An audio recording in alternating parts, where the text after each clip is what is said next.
I'm Stephen Head from Archery Supplies, and today I just want to talk about this container that just came in. This comes from Europe. Now, part of running an archery store is not just the staff who work inside, who deal with customers, who deal with all the orders. It's actually getting stuff to the shop. So, got a little video there of the truck driver who delivers the freight. There's people who do the customs clearance. There's people who organise the freight into Australia. All these are jobs, and it's all part of the business. Now, they don't count as staff, but they all are involved with getting stuff to the store. Now, with COVID, with the virus, basically America was shut down, so I had to resort to getting stuff out of Europe. Now, I couldn't fly stuff in because there's no planes flying into Australia, so this container was organised basically at the start of COVID, which is several months ago. Probably took about 3 months to get here, the container, and there's going to be a whole bunch of new products here. So we're going to unpack it, we're going to sort of show you what's in there, show you how the container's packed, and give you a bit more insight to what we do on a day-to-day basis, how we pack it away, how we sort it. There's going to be a whole bunch of new products in here, I'm hoping, because I can't really remember what's in here. But let's get started. Okay, so I'm down here. This is the bottom of the container. This security seal means this container has not been opened, and you have to cut it open with bolt cutters. So I go and get some bolt cutters, smash it open, check what's inside and how it's been packed. So at the moment I've cleaned up in my shop, getting ready to unpack this because we've got to work out where it's all going to go. We've got to put it all online because there's going to be a whole bunch of new products in here that I haven't had before. So there's multiple steps because you don't want to throw the stock onto the shelves without having it online. But there's so much stock in this container that you can't just put it to the side and wait to add it online. So it's this kind of, I've got to put it to the side but know what I'm adding.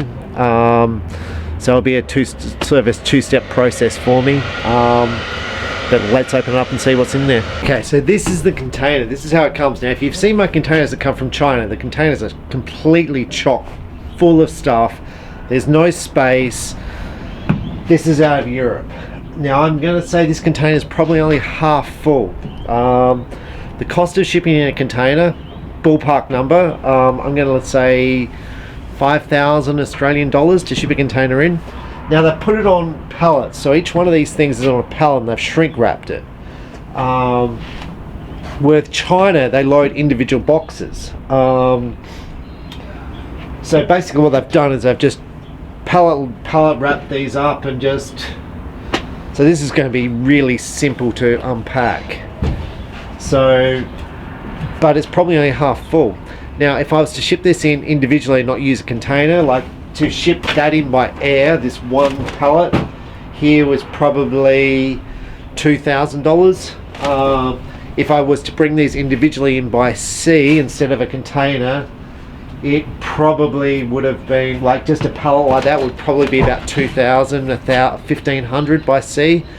So it's much cheaper to bring stuff in by the container load as opposed to individual shipments. But I could have fitted so much more stuff in here, but I had no idea. I didn't know how much more space I had. Like, all this space could have been filled literally for free, because shipping stuff by container doesn't affect by weight. You can bring heavy stuff in, it doesn't affect the cost.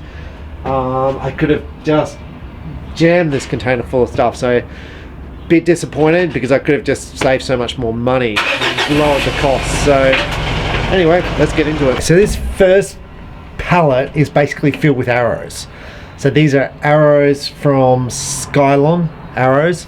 They're pre-made. Skylon make a whole bunch of arrows. I've done some videos on them. Now, at the time when I first brought them in, so I'm going to say it's a guy in Belgium who told me about them. He's going to say, no, I'm in Turkey. But it was, he said, look, you got to check these arrows out. I checked them out, and when I brought my first shipment in, I did a video and said, how good are these going to be? And a guy from another state made a comment and said, oh, cheap Chinese junk.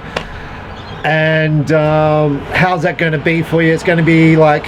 So I looked him up, and I don't know why I'm telling the story. I looked him up, and he's a sponsored shooter, right?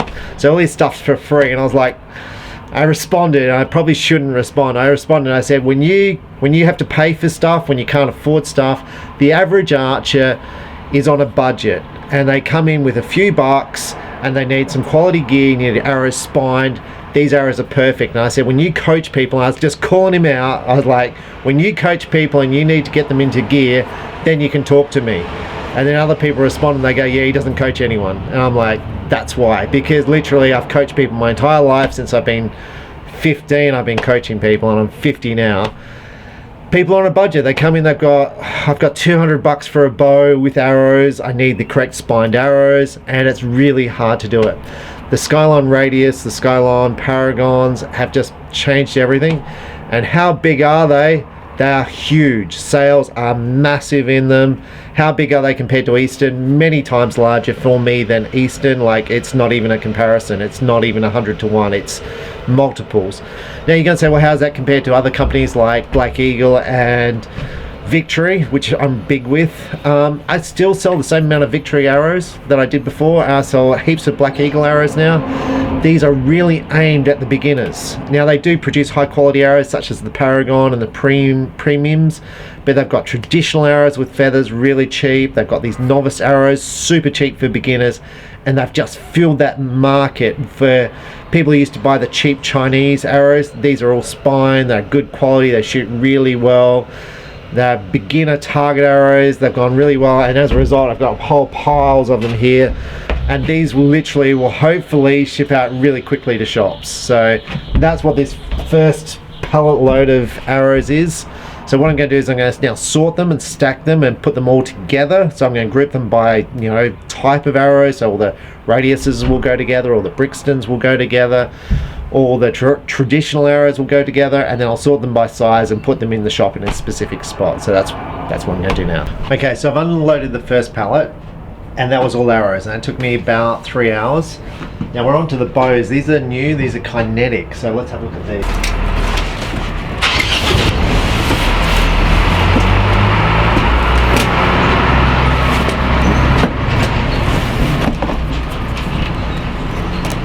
Now literally I know nothing about this.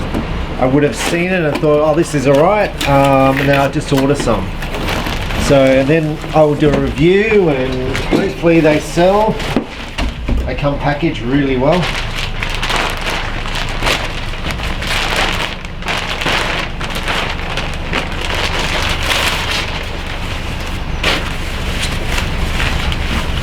Now this bow is adjustable, so it comes in all different colours. It's adjustable from 20 to 40 pounds, 18 to 32 inches.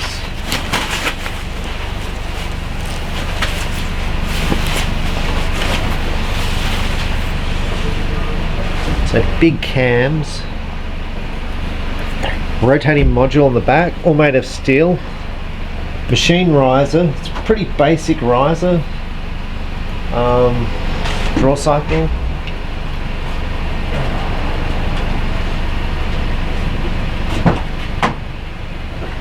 Very smooth. Question will be, what sort of price point is this at in the market? So, but it feels good. So yeah, so now with the shipment, I price these up. I'll probably do a review on them, see what they're like, and sort of see how it all goes. Okay, so the next box is filled with soft cases. So we've opened up all the Kinetic Bows, which look really good, and I've priced them up, put them on the website. It's probably now closer to 1 o'clock. Heaps of customers in the store. 2 hours to go. The container's still got miles to go, and I've got 2 hours left. So I'm going to try and put these up and then progress through it. So that's kind of where we're up to. So good cases. With cases, you've really got to bring them in by sea, because they cube out too much for air. So air freight into Australia, you're probably looking at about $10 a kilo. A case like this will cube at probably 20 kilos, so about $200 worth of freight if you bring it in by air. So you've really got to bring them in by sea. Okay, so I'm not sure where I'm up to, but it's about 2:20 in the afternoon now, and I've still got 4 more lots to clear. These targets, these are called Denage targets. They're out of Europe. They're used by target archery, target archers. Basically it's like Lego. They connect together to form squares. So when you shoot out one square, you move them around to replace the section. They come in various thicknesses. This is the thicker of the thing. The other one is half the thickness of this. I think with these, I was just basically trying to fill the container up with space. So so far we've got those Kinetic Bows, which I think look really good, priced around the 400 Australian dollar mark, which I think is really good value. They feel nice, machine riser, good quality limbs. They look good for 400 bucks. It'd be interesting to see what they shoot like. But for target archers, they come in 40, 50, 60 pound, whole bunch of colors. So I'm pretty excited about those to see how they move. Really excited to see what sort of price these targets sell for. So I think currently in Australia they sell for about $1,000 a target, which is really expensive compared to like the Fastgo targets, which I think I sell for around 400. Now these are like I said, connect together target. Vietnam also have a connect together target, which it sells for about $440. So we're going to price these up, so see what price we're going to get them for the shops and for customers. So hopefully they'll be better than $1,000 odd. Fingers crossed. So that's where we're at the moment. Now what's interesting is these joins here. So if you can see the joints, the Chinese just butt them together with nails, where this is actually a proper joint with the screws in, which is kind of, it's a more of a quality product. The target's very soft to shoot at, and they generally have backing behind them to catch their targets, but very easy arrow removal. Okay, so I'm just opening this box here, and it's got SF Archery on it, which stands for Sebastian Flute Archery, which is a Win and Win part of Win and Win. Now I'm a Win and Win distributor, and this has got Cougar Takedown. And I'm like, I don't know Cougar. Like, I sell all the Win and Win stuff, right? So I thought, let's open this up. So this is what's inside it. Now don't ask me prices on anything because I have no idea, right? But this is the riser. So it's a takedown. It's got buck trail. So I'm guessing SF Archery brand their product for another company called Buck Trail. But I've never seen this from this product before, so I'm guessing it's affordable because I'm guessing it's an affordable product, because when I would have been looking to what to buy, I would have been going, can I sell this? Is the price point kind of right in the market? It's got the double locking position here, so it locks at 3 spots. So yeah, when I look at stuff, I go, well, look, should this sell in the price market at its price? And this to me looks pretty cool. So I'll be interested to see what this is priced at and how it sells, but I think it looks cool. So part of opening up a box, I don't remember ordering this stuff, and there's going to be a whole bunch of bows in here that I don't know anything about because I just don't remember it. So let's get to it.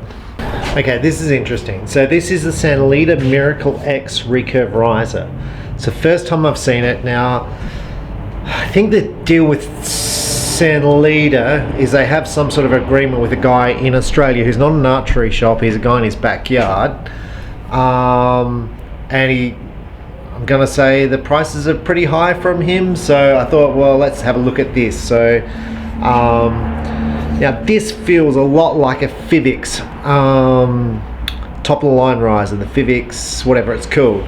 The grip feels very similar. It looks very similar in the machining to the cut riser. Quite a nice little riser. I'll be interested to see what it prices at, and we'll sort of price it up and sort of see where it sits in the market. But quite a nice little riser. So Cenolita. So as I said before, Cenolita's brought into Australia by someone else. I can't import it. So now they don't bring in this product. This is the Cenolita blade rest. Now look at those blades. They look very much like the biter blade. The rest itself's micro adjustable left and right, up and down. I don't know the price on it. I'm going to guess it's going to be well priced. Very long extension on it. But yeah, currently this product is not in Australia, so to the best of my knowledge. So I thought I'd look at it, see where it's priced in the marketplace. So, but those blades, God, they look like Biter. Biter would hate that stuff. So anyway, that's the thing. I haven't seen them before. That's the first one I've seen. This is the Wolf from Touchwood Archery. I've never seen one before. It's kind of got a nice, the riser's not built to shoot off the shelf here. I mean, it's curved there, but not around that way. So you need to put some padding there to sort of thing. But a nice bow, not made for sights. I'm guessing it's well priced. So limbs look nice, clear, limb tips. So providing it's well priced, it should sell. Okay, so I've almost finished the container. At the end, there's one piece recurve bows, which we're going to open up, and we'll do a separate review on those, looking at those. Got a whole bunch of arrows left, backpacks, bow cases. What I didn't see is any quivers, and I need quivers. Avalon quivers absolutely rock, and I don't know if I didn't order them or what, but I'll have to look at the invoice. So I don't know if that was my mistake, that maybe I had lots of them when I did this order, but it is what it is. Now, just to give you a kind of insight on my day today, so we had 20 boxes in from PSE. That accounts probably 4 bows per box, around 80-90 bows in today from PSE. We had customers all day, obviously online orders, obviously phone calls. Also still trying to get finance for the property I'm trying to buy. And basically the bank rejected me and then rang me up 2 hours later and goes, oh, actually maybe we can lend you the money. So anyway, so like when you're a wage earner and you want to borrow money, so when I was in the public service and I wanted to borrow money, they were like, no problem, here's money. When you own your own business, not that simple. Like, it really doesn't matter how much assets you've got. It's really, really tough to borrow money, I find, when you've got a business. Even though right now the government is securing all business loans, there's no risk to the banks at the moment. Well, the government's securing 50% of the risk. Bet like they can tie up my house and stuff, but it's just like really, really hard to get a loan. So even though they said I could get the loan, when it comes down to it, it's been really, really hard. So I've gone to 3 banks, trying to get the approval. Lots of paperwork, but I'll do that in another video of what I had to do. Anyway, we're almost finished, so pack this all away. There's another container coming on Monday, so today is Thursday, so we'll have all this unpacked today. The guys on the weekend will start packing it away. Tonight I'll be putting this all online, and obviously I won't get the whole lot online, but it'll make a good start tonight. So I'll probably work till midnight tonight putting the stuff online, and pricing it up. So I'm Stephen Hand from Archery Supplies. This is Marla, my poodle. She decided to come outside and have a sniff. So anyway, enjoy your archery, and that's the shipment from Europe. Thanks for watching. Bye.